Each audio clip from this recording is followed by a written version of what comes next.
Bom, então vamos lá. A questão é o seguinte: as primeiras aulas nossas aí, até a aula passada, o que a gente tentou fazer foi construir os fundamentos bíblicos necessários para a gente poder compreender melhor o que é isso que a gente chama de batalha espiritual, né? Esse fundamento, ele é importante a gente construir, porque muito daquilo que nós vemos, supostamente conhecemos, né, acerca de batalha espiritual, às vezes passa muito mais pelo imaginário do que nos foi trazido aí em séries, em filmes, por literaturas, né? Do que pela revelação bíblica e pela experiência, né, vivida na missão, propriamente dito, ok? A gente não deve ignorar a realidade da batalha espiritual, mas a gente deve compreender essa realidade dentro da revelação que o Espírito Santo nos dá. Se a gente não fizer isso, a gente pode achar que nós estamos envolvidos numa batalha espiritual, mas nós estamos envolvidos, na verdade, numa batalha fictícia, né, ao invés da gente estar lutando a guerra real, ok? Então, o que a gente fez até o momento foi procurar entender melhor o contexto da batalha espiritual, conhecer, né, melhor os agentes que estão envolvidos aí nessa batalha, compreender como é que nós recebemos a autoridade, o poder para lidar com as estratégias do maligno, né? A gente caminhou, então, até o momento nessa direção. Agora, o que a gente vai fazer é procurar conhecer qual é o nosso arsenal, ok? Para a guerra, para essa batalha que nós estamos inseridos aí, de forma que a gente possa manter a nossa fonte de poder, né, ativada para a batalha. A gente deve se lembrar de que Satanás e todos os seus súditos, eles trabalham sempre pautados na acusação, na mentira e no medo. Grava essas três palavras, ok? Satanás e os seus súditos, eles sempre trabalham usando essas três palavras, esses três fundamentos: acusação, mentira e medo. Eles agem sempre de modo sorrateiro, procurando nos enredar, né, nas suas ciladas. Eles muito raramente eles vêm para uma briga franca, né? Tem alguns lugares e contextos, está falando aqui um pouquinho com o Marcelo aí sobre o negócio da Índia, onde isso acontece de forma mais intensa, porque o trem é dominado mesmo, né? Mas aqui no nosso contexto, geralmente no Ocidente, eles agem de forma bem sorrateira. Até onde for possível, as forças das trevas, elas vão evitar um confronto direto conosco, porque eles sabem que esse tipo de luta é facilmente vencida por nós, ok? Eles vão ser derrotados. Então, eles evitam muito essa perspectiva de possessão e etc., porque eles sabem que eles vão ser derrotados se a luta for franca, e porque quem se envolve geralmente nisso, tirando algumas regiões, né, são os soldados, né, não são os oficiais de patente, de alta patente aí do exército de Satanás, né? Então, basicamente, eles sempre vão procurar nos convencer de que eles não existem, de que as coisas que estão acontecendo na nossa vida não tem nada a ver com eles.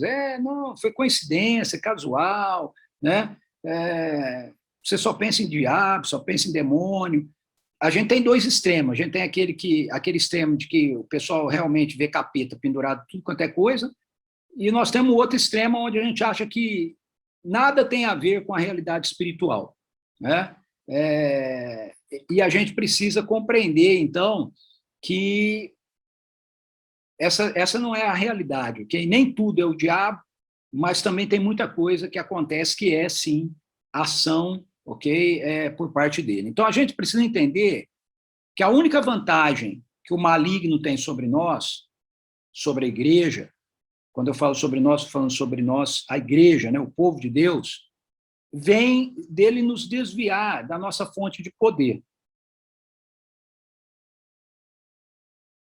Quando eles fazem isso, os seres malignos, eles conseguem ter alguma vantagem. Então, eles vão fazer de tudo para que nós estejamos, para que a gente não esteja consciente, na verdade, de que nós precisamos manter a ligação, né, com a nossa fonte de poder, e que isso acontece através da nossa comunhão com o Senhor, né? A nossa fonte de poder é o Senhor.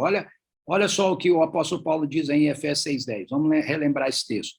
Concluindo, ele diz: fortalecei-vos no Senhor e na força do seu poder. certo? Então, veja, a nossa fonte de força, de poder, é o Senhor, é a pessoa do Senhor, certo? Então, às vezes, a gente fica procurando estratégias, técnicas, né? Tem livros aí escritos, né, para mostrar como é que você faz isso ou aquilo, mas a essência do que Paulo fala sobre a batalha espiritual existe uma fonte onde, se você estiver ligado, você vai ter poder, se você não estiver ligado, você não vai ter poder. Então, Satanás também sabe disso. Assim, seja mediante nos envolver em um entretenimento lícito, okay? Fazer a gente ficar gastando aí muito nosso tempo jogando videogame, assistindo série. Não é errado, né? Não é errado jogar videogame, não é errado assistir série, né? Mas, às vezes, ele nos enreda com isso, com entretenimento, e a gente fica preso, gastando um tempão nisso, e não gasta tempo com o Senhor. Seja através de tentar nos enredar com o engano do pecado, convencendo-nos, né, que nós estamos cansados, que não há qualquer problema na gente se distrair um pouco, né, dar uma olhadinha aí, né, só para relaxar num site pornográfico, né, entrar numa conversa sensual, né, não vai acontecer nada, eu não quero, não vou, né, às vias de fato, né, então é só gracejo. Ou ele nos distrair aí com pontos e situações que não são relevantes, não tem peso algum na batalha espiritual. Como, por exemplo, discussões teológicas. Né? Você fica discutindo aí um monte de coisa de teologia, teológica e tal, coisas, né? Predestinado, não é predestinado, você fica com as discussões que não fundamentam em nada, não alimentam em nada, não te conduz para lugar nenhum. Né? Não aumenta em nada a sua intimidade com o Senhor. Ou então, levar-nos para o lado do legalismo, né? Que, como o próprio apóstolo Paulo diz, não tem poder nenhum contra a licenciosidade. Então, os seres espirituais do mal, eles vão procurar, com essas estratégias aqui que eu falei, e outras, né, muitas, nos desviar da nossa conexão com o Senhor. O alvo deles é esse, com essas coisas, ok? Com as ações, com os enganos, com as tentações, é nos desviar da nossa conexão com o Senhor. Então, uma vez que a gente está consciente disso, o que a gente tem que fazer? A gente tem que agir exatamente ao contrário do que Satanás está esperando que a gente faça. Não é? A gente tem que priorizar como algo fundamental na nossa vida uma vida de intimidade com Deus, uma busca da presença dele. Nós precisamos dar um péssimo dia para o maligno, para os seus seguidores, se possível, fazer isso todos os dias, deixar ele com uma raiva danada. Então, como nós vimos na palavra de Deus, ela nos diz que é nossa responsabilidade nos fortalecermos no Senhor e na força do seu poder. Olha o que Paulo fala, isso é uma ordem. Concluindo, fortalecei-vos no Senhor e na força do seu poder. Quem que tem que fortalecer? Você tem que se fortalecer. Sou eu que tenho que fortalecer. Isso aqui não é uma voz passiva, como acontece de vez em quando nos mandamentos bíblicos, né? Que é para você deixar que Deus faça algo em você. Isso aqui é você que está sendo ativo. Você que tem que se fortalecer no Senhor e na força do seu poder. E aí é importante a gente olhar para o texto de Atos 1:8, para a gente se lembrar que o poder de Deus não é algo impessoal, o poder de Deus é uma pessoa. Quando Paulo fala fortalecer no Senhor e na força do seu poder, ele está falando a mesma coisa, porque o poder de Deus é uma pessoa. Então ele está dizendo para você que você precisa se fortalecer na sua relação com o Senhor. Ele diz lá, lembrando Atos 1:8, né? Contudo recebereis poder quando o Espírito Santo descer sobre vós, e sereis minhas testemunhas, tanto em Jerusalém como em toda a Judéia e Samaria, até os confins da terra. Então, veja, quando é que você vai receber poder? Quando a pessoa do Espírito Santo desce sobre você. Então, se nós temos Jesus Cristo como nosso Senhor e Salvador, o Espírito Santo se conectou com o nosso espírito. Ok? Agora, a questão é, como é que nós fazemos para que o seu poder, que está conectado ao nosso espírito agora, se mantenha sobre nós, como nossa fonte de poder para a batalha? Então, como a gente faz para que esse poder, que é uma realidade que já está em nós, se manifeste através de nós? Então, lá em João, capítulo 15, versículos 1 a 16, a gente tem aquela parábola de Jesus, metáfora de Jesus, de que ele é a videira verdadeira, o pai é o agricultor, né? Aonde ele está, então, usando aí uma afirmação que tem a ver com ele dizer para os seus seguidores que a videira verdadeira era ele, não era a nação de Israel. Ele era a videira verdadeira plantada pelo Pai. Porque presta atenção no que ele diz. Ele diz assim, eu sou a videira verdadeira. Se ele está dizendo que ele é a videira verdadeira, significa que tem alguma videira que não é verdadeira. Faz sentido? Senão não precisava falar que ele era a videira verdadeira. Ele só falava assim, eu sou a videira. Mas ele fala, eu sou a videira verdadeira. Por que ele fala isso? Porque essa imagem da videira era usada pela nação de Israel, foi usada no Antigo Testamento. Israel era chamado de videira ou de oliveira, né? E os israelitas entendiam que ser parte da videira de Deus era você ser israelita, você ser parte da nação de Israel. E Jesus está dizendo que a verdadeira videira não é a nação de Israel, a verdadeira videira é ele. Então, a videira era uma figura que todo judeu carregava consigo como sendo relativa à nação de Israel. E Jesus está dizendo aqui, ó, a verdadeira videira não é a nação de Israel, sou eu. Eu sou o Israel de Deus, eu sou o príncipe de Deus. Aí o que ele faz em seguida? Em seguida, ele diz que é necessário, então, estar ligado a ele, e não à nação de Israel meramente. Ele diz que todo que está ligado a ele vai dar frutos do reino de Deus. Mas os que não estiverem ligados a ele, mesmo sendo parte da nação de Israel, iam ser jogados fora. Você precisa entender isso para você entender João 15, ok? Porque às vezes a gente lê esse João 15 aí, como a gente faz muitas vezes com a Bíblia, né? A partir da teologia que a gente recebe, né? Então, a teologia que a gente recebe faz você ler esse texto como se Jesus estivesse falando aí de gente salva e gente não salva. Não é disso que ele está falando, ok? Inclui, sim, essa questão da salvação e tudo mais, mas ele está falando aqui algo muito específico. Então, os ramos que ele está dizendo que vão ser cortados aí, lançados fora e vão queimar, é aqueles judeus que não reconhecem que ele é a videira verdadeira. Okay? Ele é a videira verdadeira. Óbvio que depois a gente pode aplicar isso aí a outras pessoas, mas o contexto imediato diz respeito a isso. Jesus quer que aquele seguidor, todo seguidor de Jesus naquele momento eram judeus, e ele quer que eles entendam que não eram eles serem judeus que garantia simplesmente que eles estavam ligados a Deus, porque a nação de Israel não era a videira verdadeira, ele era a videira verdadeira, então todo aquele que fosse judeu estivesse ligado a ele, como a videira verdadeira, estaria sendo cuidado pelo Pai, limpo pelo Pai, mas todo aquele que fosse judeu e não se ligasse a ele, o Pai ia cortar da videira. Então, aí em João 15, 2, ele fala, né, todo ramo que estando em mim não dá fruto, ele retira, e todo que dá fruto, ele limpa para que dê mais fruto ainda. A partir daí, Jesus instrui, então, os seus seguidores de que eles já estavam limpos pela palavra que Jesus estava transmitindo a eles. Que aquilo que eles precisavam fazer era simplesmente permanecer nele. Eles não precisavam se limpar, porque eles já estavam limpos. Eles precisavam permanecer nele. Versos 3 a 4. Vós já estáis limpos, ele diz. Vós já estáis limpos pela palavra que eu vos tenho transmitido.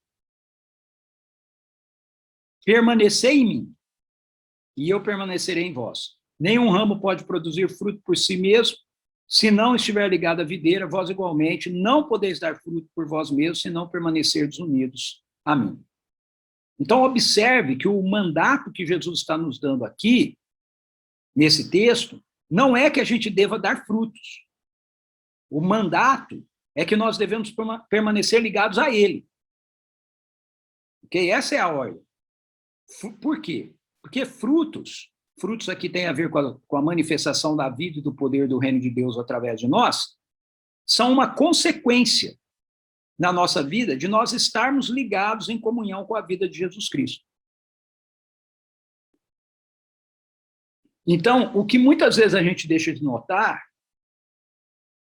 é qual o contexto em que aquilo que o texto de João 15 está nos dizendo aqui se encontra.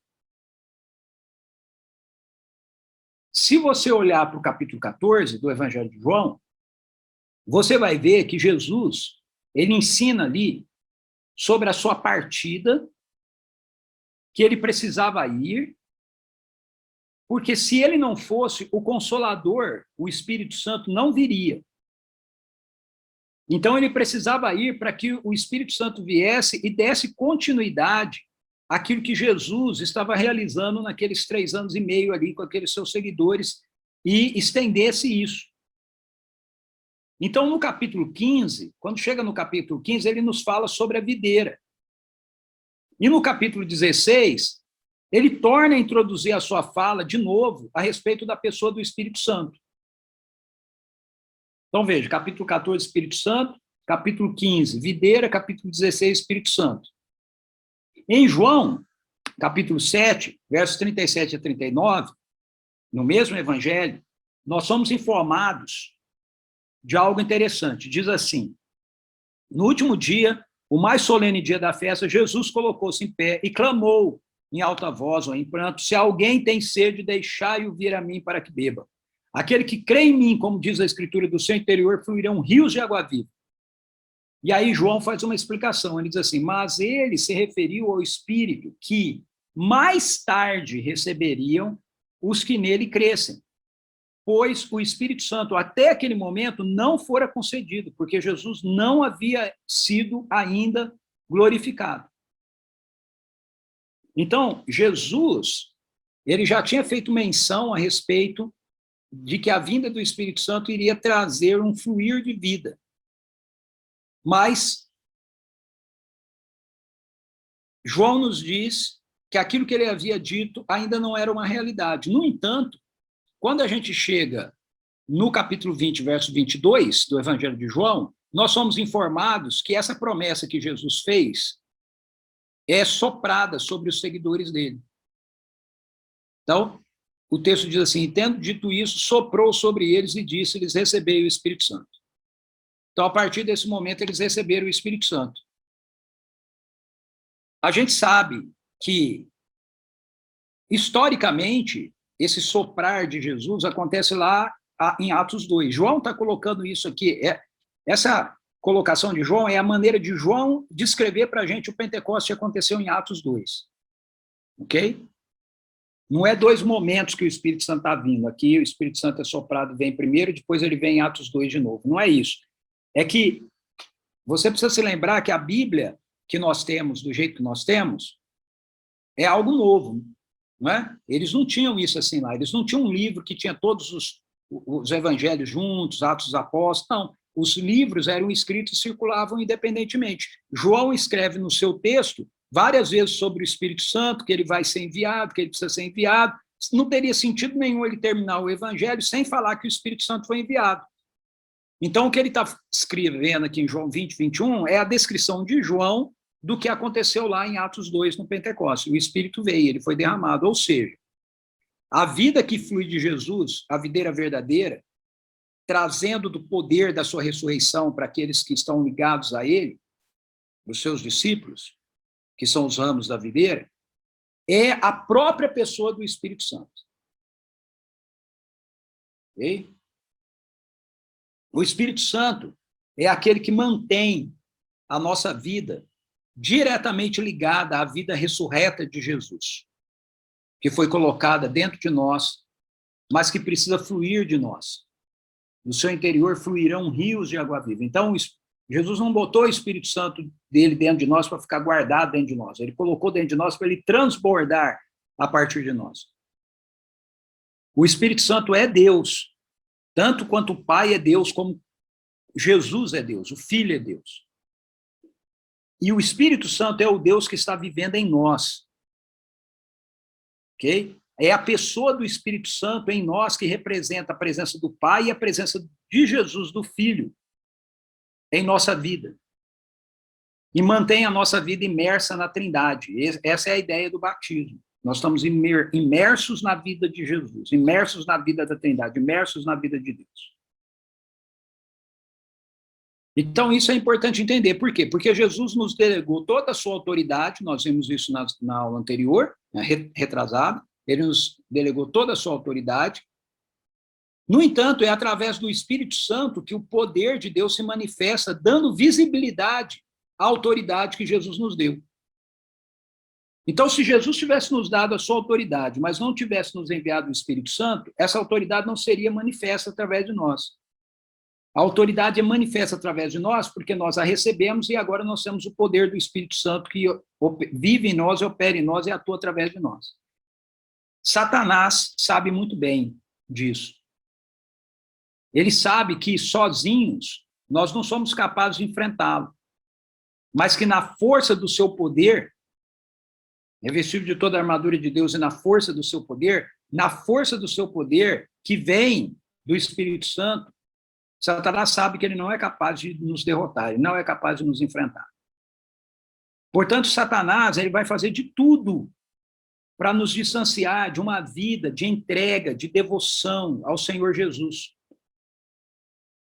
Porque ele sabe que disso dependerá o sucesso dele.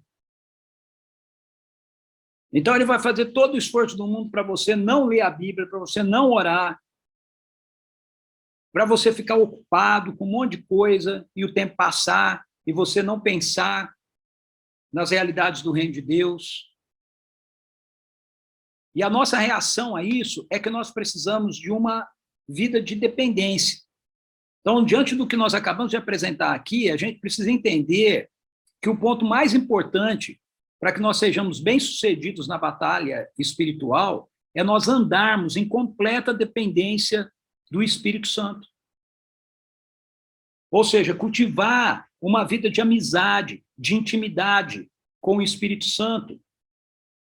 Quando a gente faz isso, a gente está construindo um santuário interno no nosso espírito, de onde o Espírito Santo de Deus vai nos conduzir. O Espírito Santo, ele vive em nós como um selo de Deus no nosso espírito, para o nosso bem. Mas o Espírito Santo não pode ficar confinado em um canto da nossa vida. Ele é Deus e ele quer ter domínio, ele quer ter controle sobre todo o nosso ser, sobre o nosso espírito, nossa alma, o nosso corpo. Mas ele é diferente de Satanás. Satanás quer obter o controle sem autorização. O Espírito Santo só obtém controle se nós nos rendemos, se nós damos autorização.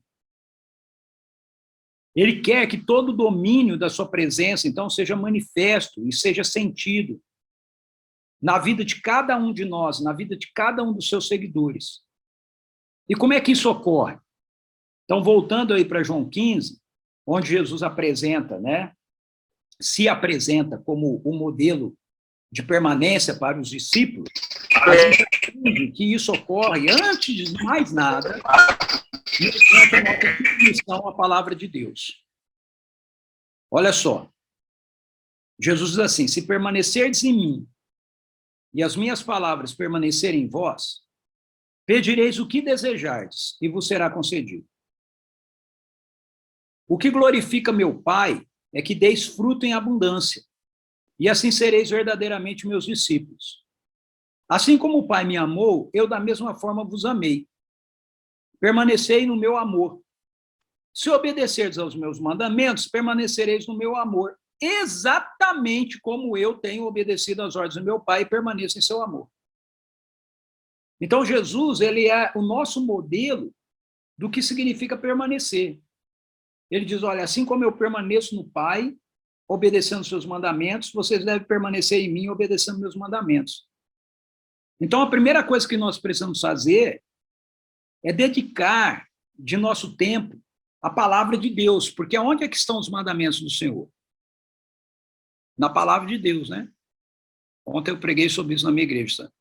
A importância de retornar às Escrituras. Salmo 19, Davi fala lá dos benefícios da palavra de Deus na nossa vida e das qualidades inerentes e exclusivas da palavra.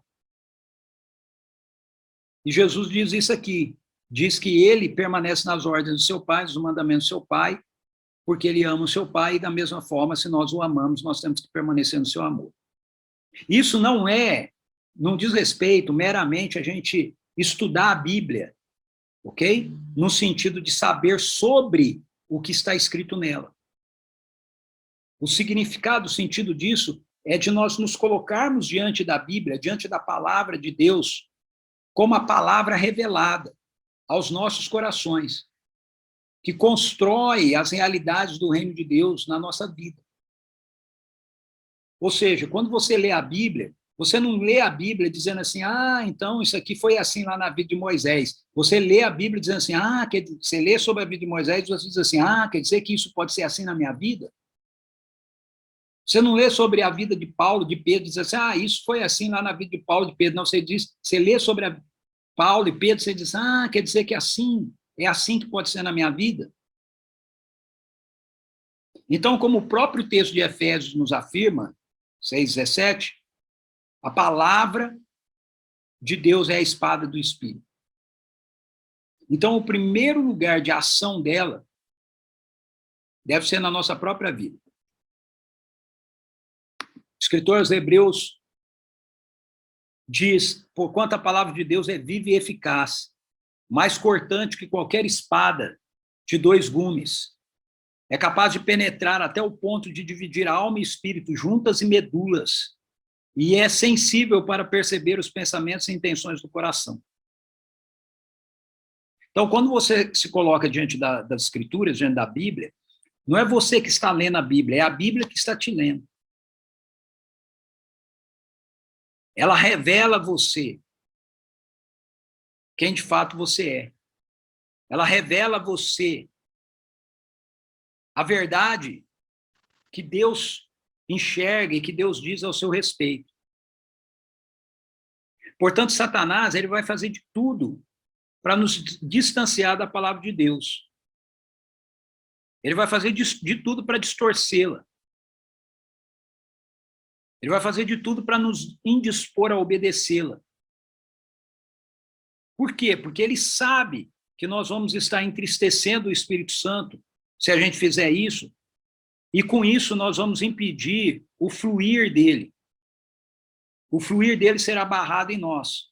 E para aqueles que dizem assim, onde já se viu? Quem somos nós para impedir o Espírito Santo de alguma coisa? Somos, sim, porque as Escrituras dizem que isso é assim. Olha só, Efésios 4:30, o apóstolo Paulo diz assim, e não entristeçais o Espírito Santo de Deus, com o qual fosse selados para o dia da redenção. Ele descreve ali no texto de Efésios que a gente entristece o Espírito quando a gente usa a linguagem própria, quando a gente odeia o irmão, quando a gente é maledicente com o outro, quando em vez de boas palavras nós temos má palavra para as pessoas, tudo isso entristece o Espírito Santo. Então nós entristecemos o Espírito Santo quando nós não carregamos o que a palavra de Deus diz sobre nós. Quando você não acredita naquilo que as Escrituras dizem sobre você, a seu respeito, sobre quem você é, porque o contexto desse texto aqui é Paulo dizendo que nós não estamos mais vestidos de uma velha natureza, nós estamos revestidos de uma nova natureza, que eu já conversamos bastante aqui sobre isso, né? Quando você não concorda com isso, você toma ações que são contrárias àquilo que Deus diz que você é agora. E quando você faz isso, você entristece o Espírito Santo. Se você entristece o Espírito Santo, o fluir dele não se manifesta através de você. Por isso, conforme o apóstolo Paulo nos orienta, em Gálatas 5, 16-26, nós devemos sempre nos deixar ser guiados pelo Espírito. E nós devemos andar na direção que ele tem nos apontado pela palavra de Deus. Vamos abrir um pouquinho nesse texto aí. Esse texto eu não coloquei ele aí na projeção, no slide, mas ele é um texto que é importante a gente entender o que Paulo está falando. Olha só, o apóstolo Paulo fala assim, verso 16, portanto vos afirmo, vivei pelo Espírito, e de forma alguma satisfareis a vontade da carne. Então, aquilo que nós conversamos nas aulas atrás, lá, sobre duas naturezas, sobre você ter o Espírito e mesmo assim a carne continuar ativa, essas duas coisas andarem junto, Paulo diz que é impossível andar junto. Se você andar no Espírito, ele diz, se você viver no Espírito, de forma alguma, ele diz, você vai satisfazer as vontades da carne. Porquanto, A carne luta contra o espírito contra a carne. Eles não se entendem. Eles se opõem um ao outro, de modo que não conseguis fazer o que quereis. Ou seja, se eu não estou submisso ao espírito, eu não vou conseguir fazer aquilo que eu digo, que eu desejo para Deus, porque a carne é contrário a isso. Mas aí ele fala assim, ó, verso 18, contudo, se sois guiados pelo Espírito, o ponto aqui importante de você entender é que isso aqui é uma voz passiva. Se sois guiados pelo Espírito, já não estáis subjugados pela lei. Ou seja, se você deixa que o Espírito te guie, você não precisa de esforço, de se esforçar para tentar cumprir a lei. Ok? Você basta deixar que o Espírito dirija você. E aí, ele usa uma ilustração para explicar o que significa você satisfazer as obras da carne, as vontades da carne. Ele diz assim, ora, as obras da carne são manifestas. Aí ele dá uma lista exemplificativa. Essa lista não é exaustiva, é exemplificativa. As obras da carne são manifestas: imoralidade sexual, impureza, libertinagem, idolatria, feitiçaria, ódio, discórdia, ciúmes, ira, egoísmo, dissensões, facções, inveja, embriaguez, orgias, e tudo quanto se pareça com essas perversidades, contra as quais, presta atenção, contra as quais vos advirto, como já vos preveni antes, os que as praticam, não herdarão o reino de Deus. O verbo aqui que aparece, e a palavra, no grego, é a palavra prazontes, e ela aparece num tempo verbal que indica uma prática habitual. Ou seja, aqueles que têm isso como um estilo de vida. Então, o apóstolo Paulo está dizendo para a gente, se a gente anda no Espírito, é impossível a gente ter essas obras da carne como parte do nosso estilo de vida. Aí ele faz um contraponto, ele diz, entretanto, o fruto do Espírito é, de novo, isso aqui é uma lista exemplificativa, não é exaustiva. Eu sei que na maioria das vezes a gente trabalha essa lista como se fosse só esses 9 frutos do Espírito, mas não são, ele está dando um exemplo. O fruto do Espírito é amor, alegria, paz, paciência, benignidade, bondade, fidelidade, mansidão, domínio próprio. Ok? E outras coisas que têm a ver com realidades como essa aqui, como essas que estão apresentadas aqui. Aí ele diz, contra essas virtudes não há lei. Por que não há lei contra essas virtudes? Porque elas não dependem do seu desempenho para obedecer à lei ou para cumprir a lei. Elas fluem de você porque o fruto do Espírito tem a ver com a vida do Espírito que está em você. Então, falar do fruto do Espírito nada mais é do que falar da própria vida do Espírito que está fluindo de você. Se a vida do Espírito fluir de você, é isso aqui que vai fluir: amor, alegria, paz, paciência, benignidade, bondade, fidelidade, mansidão, domínio próprio. E aí, ele encerra dizendo assim, os que pertencem a Cristo Jesus crucificaram a carne. Está vendo? Não há uma opção. Ele não está... Porque quando a gente começa o texto, fica parecendo que a gente tem a opção o tempo todo de ora eu escolho a carne, ora eu escolho o espírito. Mas quando ele encerra o texto, ele mostra claramente que não é disso que ele está falando. Por quê? Porque ele está dizendo, os que pertencem a Cristo, Jesus, crucificaram a carne com as suas paixões e seus desejos. Ela está crucificada. Ela não está morta ainda, mas ela está crucificada. Você já crucificou. Por que ele diz isso, que crucificaram? Porque em Gálatas 2:20 ele diz assim, já não sou eu mais quem vive, é Cristo vive em mim. Eu estou crucificado com Cristo. Eu estou crucificado com Cristo. Já não sou mais eu quem vive, Cristo vive em mim. Então eu preciso ter essa consciência de que, quando ele fala de eu estou crucificado, ele está falando da carne dele. Ok? A minha carne, ela está viva, mas ela está crucificada. Então eu não tenho opção, hora de escolher a carne, hora de escolher o espírito. Mas isso acontece. Quando? Quando eu não me deixo dirigir pelo Espírito. Então, se eu não me deixo ser guiado, volta no verso 18, se eu não me deixo ser guiado pelo Espírito, apesar da minha carne estar crucificada, ela vai ter influência sobre a minha vida.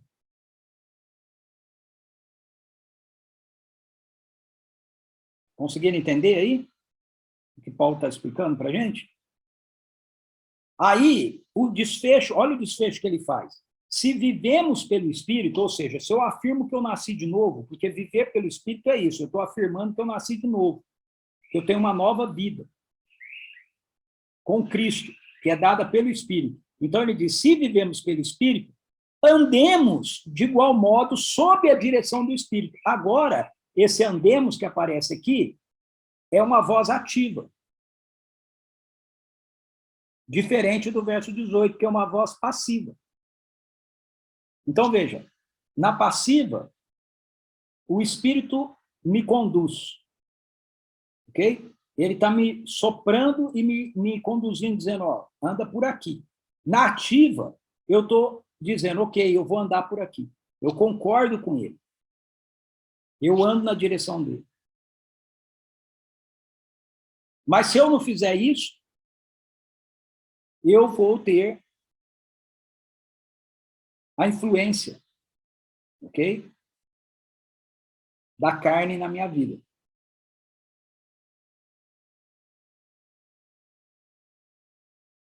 Tudo isso ele fala aqui, porque o contexto que ele está trabalhando é da nossa soberba e arrogância em relação ao irmão e à irmã.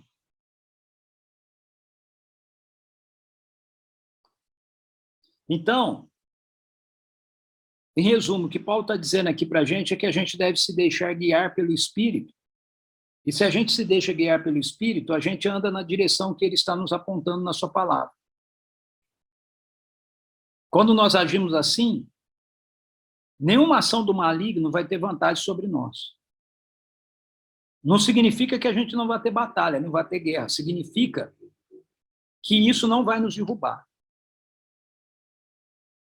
A diferença que Jesus aponta entre aqueles que são seus seguidores, obedecem a sua palavra, ou seja, obedecem o Espírito, daqueles que ouvem e não obedecem o Espírito, não é que não chove sobre a nossa vida, ele usa a metáfora da casa para falar da nossa vida, né? Lá no final do Sermão do Monte. Veja, a diferença não está que se você segue Jesus não tem tempestade na sua vida, a diferença está, se você segue Jesus, você tem tempestade, mas a sua vida não cai. Ela não desaba. Ela se mantém firme. Então, diante disso, nós precisamos entender como é que a gente responde à atuação do Espírito através da nossa vida. Se o Espírito Santo está em nós para o nosso bem, a gente precisa seguir a direção dele, o fluxo dele. Se a gente fizer isso, então ele virá sobre nós, ou seja, do seu interior fluirão rios de água viva, ele virá sobre nós para o bem dos outros. Por que do nosso interior fluirá rios de água viva? Flui para o outro. Então, o Espírito está em nós para o nosso bem, mas ele flui de nós para o bem do outro. Então, lembre-se que nós estamos inseridos em uma batalha espiritual. Não é uma batalha que pode ser travada, muito menos ganha, com estratégias e sabedorias que sejam meramente humanas. O Espírito Santo ele veio não apenas para que nós fôssemos selados como garantia de pertencermos à família de Deus, ele faz isso, mas ele veio também para nos ungir, a fim de que as obras de Deus que eram realizadas por Jesus, elas continuem sendo realizadas através de nós. As obras que Jesus realizava, ele realizava através do Espírito, o Espírito realizava por intermédio de Jesus. O mesmo Espírito que estava em Jesus está em nós agora. Então, assim como o Espírito atuava através de Jesus, agora ele atua através da gente. O que Jesus fazia enquanto ele estava encarnado aqui, ele continua fazendo através do Espírito por nosso intermédio. Então, para que estejamos ligados ativamente nessa nossa fonte de poder para a batalha, é necessário que nós tenhamos consciência de que todos os recursos que o Espírito Santo carrega consigo estão à nossa disposição. Você tem que entender isso. O mesmo Espírito Santo que veio sobre Jesus no batismo dele é o Espírito Santo que veio sobre você quando você aceitou Jesus como Senhor e Salvador. Satanás sempre tenta nos convencer de que nós não somos capazes de nos virarmos sozinhos. Ao contrário, desculpa. Satanás sempre tenta nos convencer que nós somos capazes de nos virarmos sozinhos. Que nós somos suficientes em nós mesmos. Mas nós não somos. Então, para que isso ficasse claro para nós, quando Deus Filho se fez um ser humano na pessoa de Jesus Cristo, ele se colocou em total dependência da pessoa do Espírito Santo. Olha esse texto de Lucas. Esse texto é a explicação que o próprio Jesus dá a respeito do que ele realizaria através do seu ministério. Fosse através da sua sabedoria, fosse por intermédio do poder manifesto na vida dele para curar, ou da autoridade que ele tinha para expulsar demônios, a capacidade de enfrentar a própria cruz, todas essas coisas, de acordo com Jesus, fluiriam não de seus atributos pessoais de Deus, mas da sua rendição completa à liderança do Espírito Santo na sua vida. Então ele diz, o Espírito do Senhor, ele está falando isso aqui, quando ele está começando o ministério dele, o Espírito do Senhor está sobre mim, porque me ungiu para pregar o evangelho aos pobres, ele me enviou para proclamar a libertação dos aprisionados, a recuperação da vista aos cegos, para restituir a liberdade dos oprimidos e promulgar a época da graça do Senhor. Ou seja, Jesus está dizendo, eu vou fazer todas essas coisas porque o Espírito do Senhor está sobre mim. O apóstolo Paulo entendeu isso. E quando ele procura descrever a realização do seu ministério, o que ele faz? A mesma coisa que Jesus fez aqui. Ele atribui as coisas que ele faz ao poder do Espírito Santo. Olha só, Romanos 15, 18 e 19. Ele diz, porque não ousarei falar de assunto algum, senão expressamente daquilo que Cristo tem realizado por meu intermédio em palavras e ações, com o objetivo de conduzir os gentios a obedecerem a Deus, pelo poder de sinais e maravilhas, e por meio do poder do Espírito Santo, de modo que desde Jerusalém, arredores até o Ilírico, tenho proclamado plenamente o Evangelho de Cristo. Então, o que o apóstolo Paulo está dizendo aqui é que aquilo que Jesus fazia encarnado, ele continua fazendo agora, através de nós. Como? Pela ação do mesmo Espírito, do Espírito que operou nele e que continua operando agora na nossa vida. Então, queridos e queridas, isso não deve ser diferente na vida de qualquer outro discípulo de Jesus. Uma das grandes vitórias do maligno contra a igreja de Jesus no Ocidente, eu não tenho dúvida nenhuma disso, é que ele conseguiu nos iludir com a ideia de que nós somos bons no que nós fazemos, como igreja, que nós somos capazes de elaborar bons programas, que nós somos capazes de atrair as pessoas com as nossas programações, que nós temos excelentes preletores, excelentes expositores da palavra de Deus.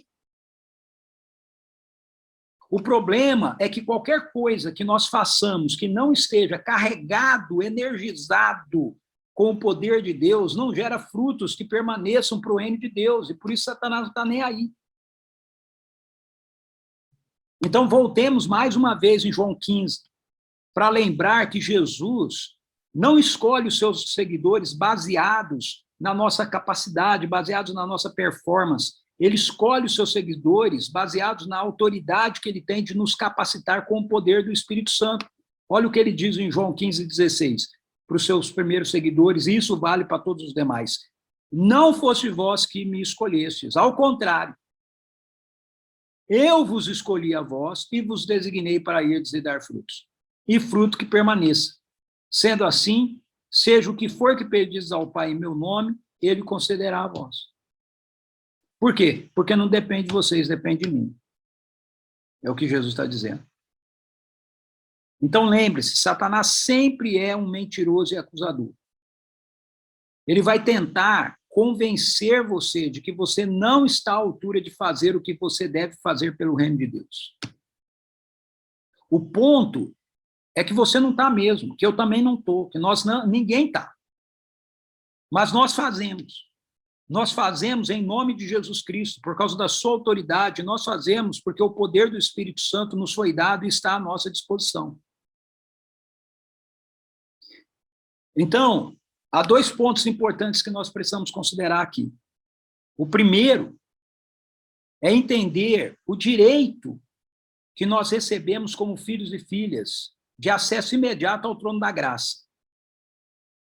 Porque Satanás está nessa batalha, e quando você falha, quando você erra, quando você peca, ele vai querer convencer você que você não tem direito agora de acessar isso, de se mover na autoridade, de liberar o poder. Então, você precisa lembrar de Hebreus 4, 14 a 16. Hebreus 4, 14 a 16 nos lembra que nós não apenas temos acesso ao Pai, mas que nós temos acesso imediato.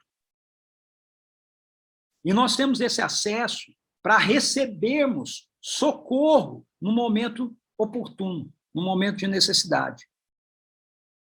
Isso diz respeito, então, a como é que a gente deve lidar com as nossas falhas. Como nós nos portamos diante do pecado que nós cometemos. Se você falhar, se você errar, se você pecar, você não precisa ficar se arrastando como um ser miserável para ganhar a atenção de Deus. Você não precisa ficar se culpando e se penitenciando para se sentir melhor e achar que assim você agora tem direito ao perdão de Deus. Satanás é que gera esse sentimento em você, em mim, em nós. Nós temos que entender que nós temos direito ao perdão de Deus porque ele foi dado a nós através de Jesus Cristo. Jesus disse, está consumado. João diz que o sangue de Jesus é propiciação pelos nossos pecados, não apenas pelos nossos pecados, mas do mundo todo. Satanás vai querer convencer você de que você precisa melhorar para poder fazer alguma coisa para o Pai. Mas Jesus diz que você fará o que você fará, porque você estará fazendo no nome dele. Então pense nisso. Quanto tempo leva para que Deus o perdoe depois que você sinceramente confessa a ele o seu pecado? Quanto tempo você acha que leva? 1 minuto? 30 segundos? Não, é imediato.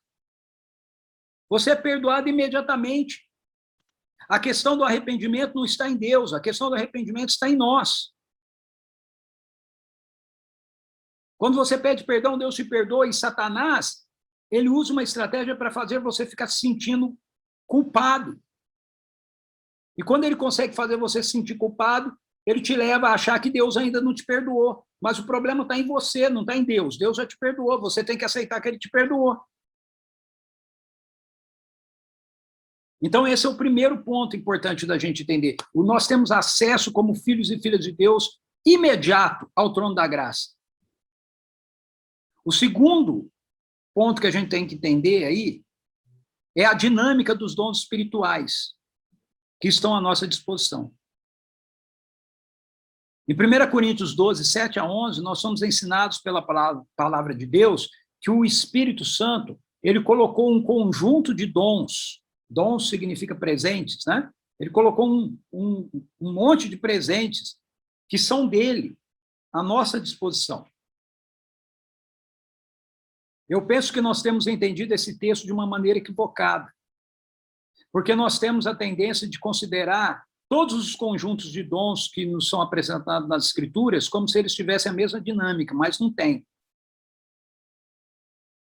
Veja bem, o que o apóstolo Paulo está nos ensinando aqui é que todos esses dons que ele menciona aí, que são uma lista, de novo, meramente exemplificativa, o que significa que a gente não deve tomar como uma lista fechada, ok? Ele está dizendo que esses dons aí do Espírito, esses 9 que ele cita como exemplo, estão à nossa disposição, qualquer um deles.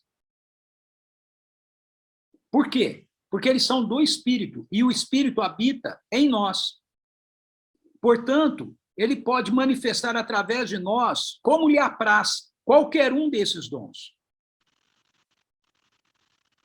Assim, diante disso, o apóstolo Paulo, ele nos incentiva, nesse texto, a buscarmos com dedicação a aplicação desses dons através de nossas vidas. Ele diz em 1 Coríntios 12, 31, para a gente buscar com zelo os melhores dons. Quais são os melhores dons? É aquele que é o melhor na situação que você está. 14:1 ele fala a mesma coisa. Eu não tenho tempo aqui de esclarecer todos os detalhes desse assunto, mas eu quero desafiar você a ler com a mente aberta e com atenção os capítulos 12 a 14 de 1 Coríntios.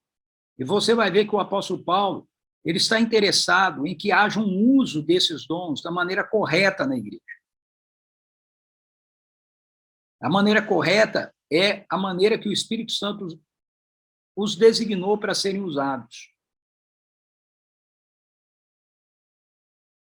Então, como eu já disse ao longo do curso aqui, Deus nos criou para cooperarmos com Ele.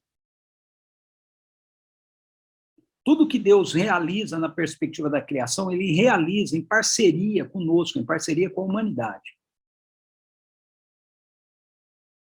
O Espírito Santo é Deus. Assim, Ele quer atuar com os seus dons em parceria comigo, em parceria com você. E quando isso acontece, as portas do inferno não são fortes o suficiente para resistir ao Evangelho. Mais uma vez, Satanás tem plena consciência disso. Assim, ele fará de tudo para que nós não estejamos alinhados com o Espírito Santo. Assim como ele tentou fazer com Jesus, ele tentará convencer as pessoas de que a obra do Espírito Santo, o poder manifesto dele através da nossa vida, não vem de Deus. Ele fez isso com Jesus. Os religiosos diziam assim, o poder que ele manifesta é de Beelzebu. Os religiosos diziam, então se você viver na direção do Espírito, conduzido por ele, as manifestações do Espírito vão se dar através da sua vida, nos mais diversos dons. Pode contar, você vai ter gente religiosa dizendo que você está se desviando. Satanás é mentiroso. Ele trabalha com medo. O medo é a fé do reino das trevas. Ele sabe que não vai poder nos resistir se nós agirmos em parceria com o poder do Espírito Santo, mediante a utilização dos dons que ele coloca à nossa disposição. Então, o que ele faz? Satanás vai tentar te fazer ficar indiferente à ação do Espírito Santo. Ele vai tentar apagar a expectativa nas nossas vidas pela ação do Espírito Santo. Mais uma vez, eu tenho que citar o apóstolo Paulo. Ele diz assim, não apagueis o Espírito, ou não, na minha tradução, King James atualizada, não apagueis o fulgor do Espírito, a chama do Espírito, o fogo do Espírito. Como é que você apaga? Não trateis com desdém as profecias, mas examinai todas as evidências e tendo o que é bom. Ele está dando um exemplo. Ou seja, você apaga o fogo do Espírito no seu coração quando você trata com desdém as ações do Espírito, o mover do Espírito, os dons do Espírito, as manifestações do Espírito. Quando a gente fica com medo, mas será que isso aí é de Deus mesmo? Satanás, ele vai tentar distorcer as coisas, ele vai tentar falsificar, imitar, para desacreditar, nos levar a desacreditar nos dons do Espírito e nos levar a achar que é mais sensato, é mais seguro não lidarmos com o Espírito Santo. Mas eu quero lembrar você, nós não evitamos o erro deixando o que é certo de lado. A gente evita o erro praticando mais ainda o que é correto, mais ainda o que é certo.